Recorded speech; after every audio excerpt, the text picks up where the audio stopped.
Let's talk, because I know you don't have that much time either. I want to talk about China. And the Republicans and Democrats are split on China. The Democrats seem to be, and it's all the whole thing is kind of incoherent and opaque. But the Democrats seem to be, wanting to be super friendly to China, and the Goldman Sachs people who have invested in Microsoft is really at this point a Chinese company. Its whole research division in China is utterly dependent on China for its survival and cannot survive if China cuts it off. And so you have a lot of the tech people who are pro-democratic or tend to be Democrat, who are kind of almost have blinders on about the adversarial posture that Republicans believe China is in. My take is, which is kind of an amateur take, but we should not be de-escalating. We are going to have to compete with the Chinese on some landscape. And it's better to compete with them on an economic landscape than it is on a military landscape. And that China does not want to go to war with us. It does not want to have World War III in Taiwan. And that our military response to all of their kind of expansion and their ambitions, their muscle flexing, is heading us in that direction, which would be a calamity for the globe. And I'm not scared about competing with the Chinese head to head on economics. And to me, that's where we should be headed. So let's hear what you have to say about that. I'm on a very cooperation end on all the China issues, and let me explain why. First, I've been going to China now for 42 years, a lot. I started in 1981, just after the end of the Cultural Revolution, and Deng Xiaoping had just come to power. China was impoverished, and I saw China in its impoverished condition. And I've been going frequently since then for 4 decades.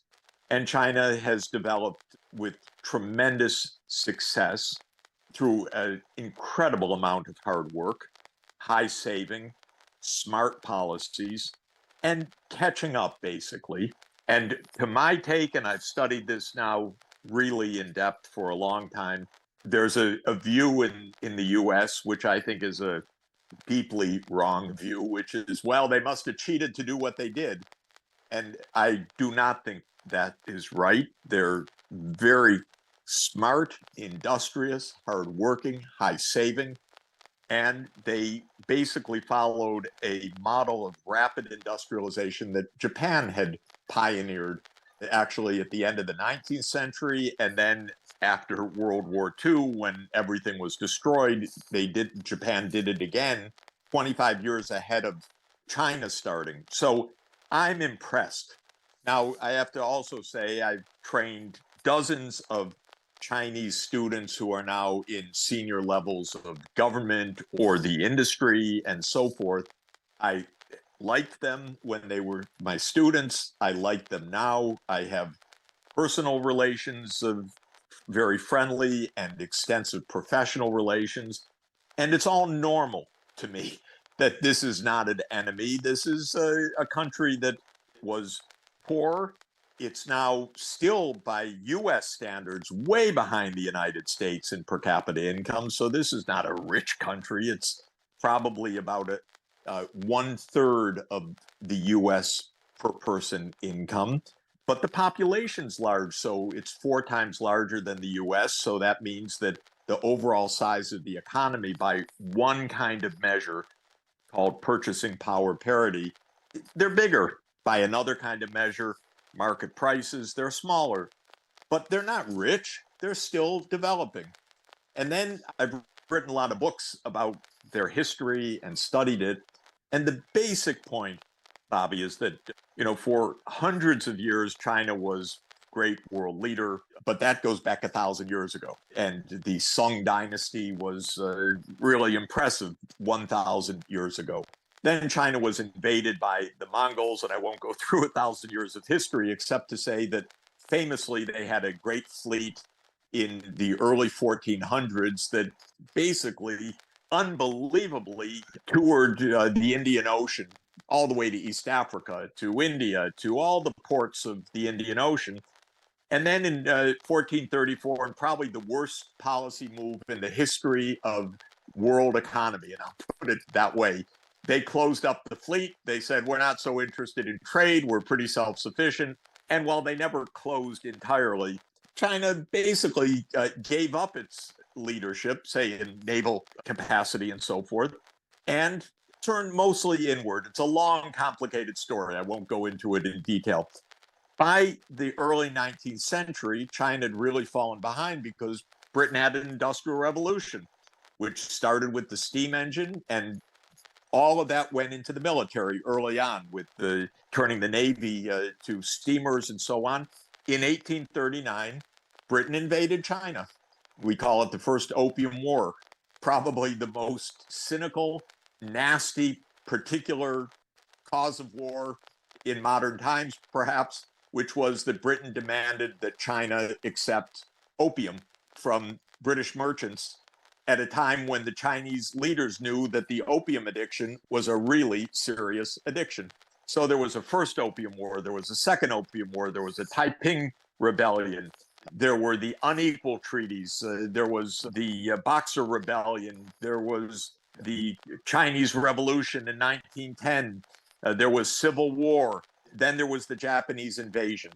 And I go through all of this to say there was a hellish 110 years, hellish, from Britain invading to 1949, when the modern state, the People's Republic of China, was established.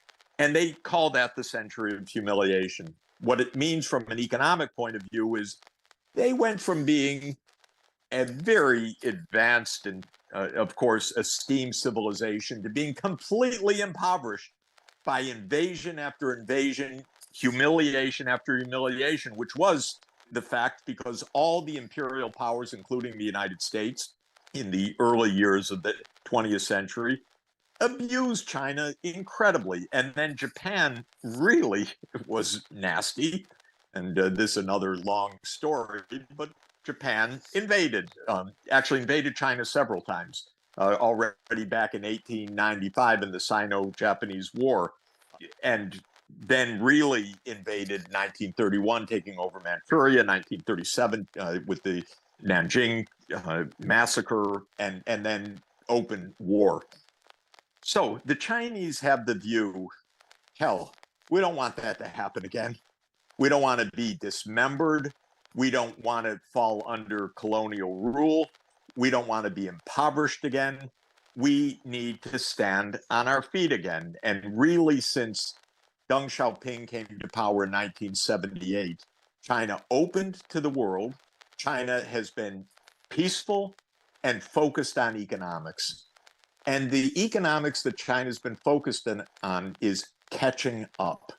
So it's not nefarious, it's not evil, it's a kind of rapid industrialization that Japan invented actually in 1868, something called the Meiji Restoration, and again in the 1950s and 1960s. And a lot of what happened with Deng Xiaoping starting in 1978 was literally learned from Japanese, because the Japanese engineers went over and helped China to retool, helped them to build a new industry, and so on. Now, as an economist, I look at this and say, my God, even from a very poor income level, they were saving 40 or 50% of their national income.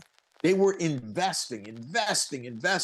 They went from mass illiteracy and very little education to incredible building up of skills and knowledge base and hundreds of thousands of STEM PhDs per year.